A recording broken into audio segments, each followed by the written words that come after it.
What inspired you to pursue a career in psoriatic arthritis? But throughout my, I'd say, medical career, starting as a student, medical student, and then pursuing internal medicine and everything else, I always had the impression that PSA had kind of less interest in other conditions within rheumatology, with much of its knowledge kind of extrapolated from axial spondyloarthritis and rheumatoid arthritis. So I felt that there was this need, this gap in care that didn't fully address PSA, especially considering that it's a very complex disease that affects multiple domains and have many comorbid conditions. So it's very complex, at the same time, very different, and it didn't have much interest in the past. So this drove me to pursue this career in PSA to really better understand it so I could give better patient care for my patients. Well, thankfully, in recent years, I noticed that PSA has gained more interest and is now under the spotlight. So this is changing, but this is what drove me to study PSA more in depth. How do you feel stepping into a chair position for the first time, and what are your initial goals for this role? I feel at the same time excited and nervous about it. I feel excited about having this role because it will allow me to put forth some of my ideas and give more light for people from, I would say, lower income regions and underserved areas to participate more.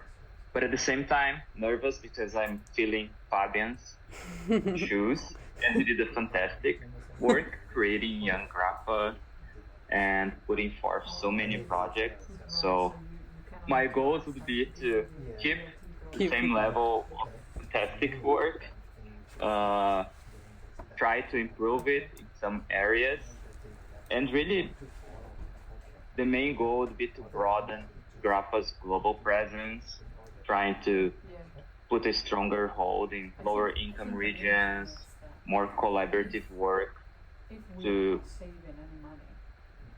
create materials and research that really target those specific needs. What do you see as the most exciting advancement or challenges in psoriatic arthritis research and treatment today? In my opinion, there are several things that are very exciting currently in PSA. We have many new classes of medications from in the past 10 years. We had from ustekinumab to IL-17 inhibitors, IL-23, JAK, TYK2. So many new medications. That's very exciting. Additionally, there's the advances in the omics area, several of them, apparently. In the beginning, it was just proteomics, then so many others started appearing. Recently, I heard that imaging is called radiomics, even though I'm focused in ultrasound, I had never heard that before. So I'm really enthusiastic about the omics and really understanding better the disease. And being a fan of ultrasound myself, I really think that ultrasound is very important, both in the treatment part, but also for understanding, because it's giving us a better understanding of which structures are really affected by PSA, how is the transition phase from psoriasis to PSA, because you can see that for many years before the development of full-blown PSA, we already have changes in the ultrasound. So I think that's very exciting.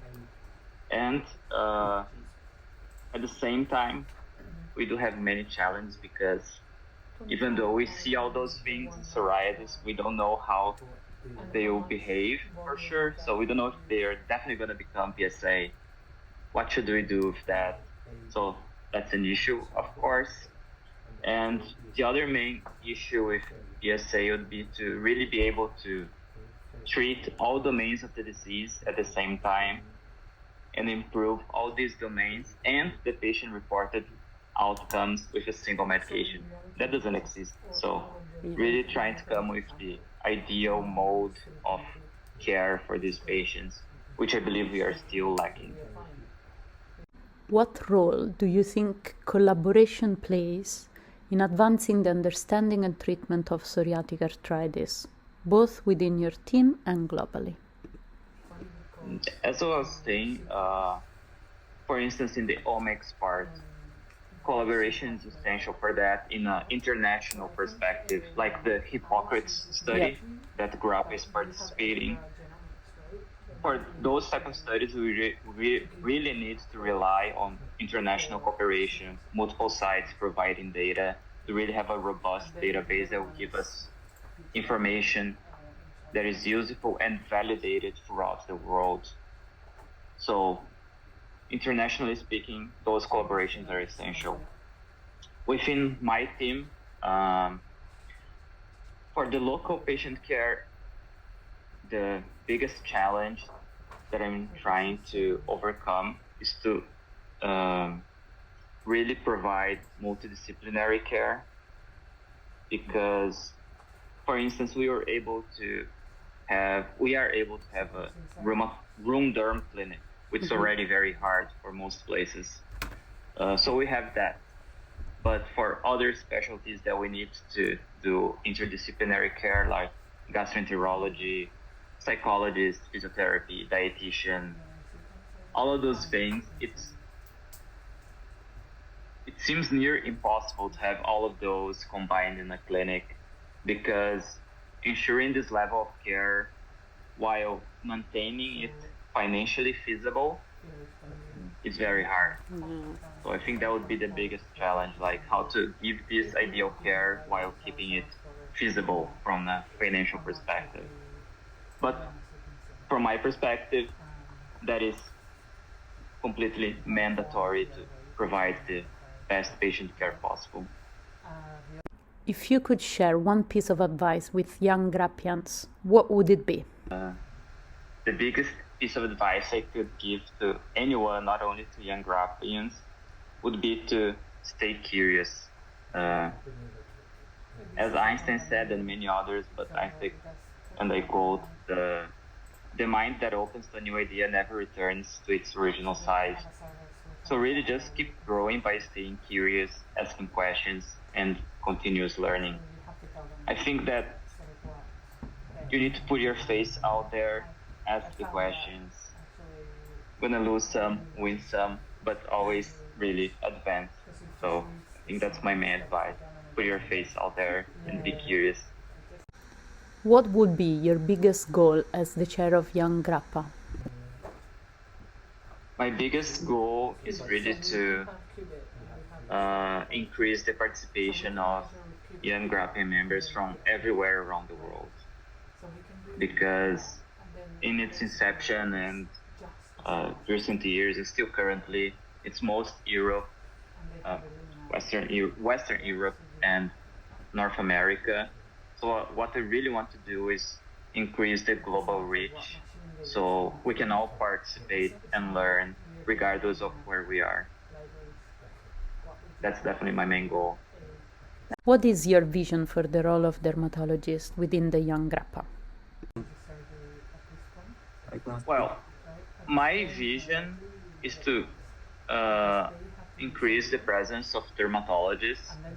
As Danny knows, I tried to come up with the EADV stand to increase the participation of dermatologists within GRAPPA.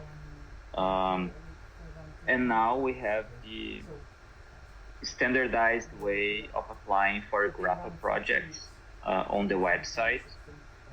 So I really want to have projects initiated by dermatologists, both in this research perspective, which is through the website, and for that, if anyone wants, our research subcommittee will be focusing on providing support for those applications to really help navigate through those kind of things, which can be sometimes complicated.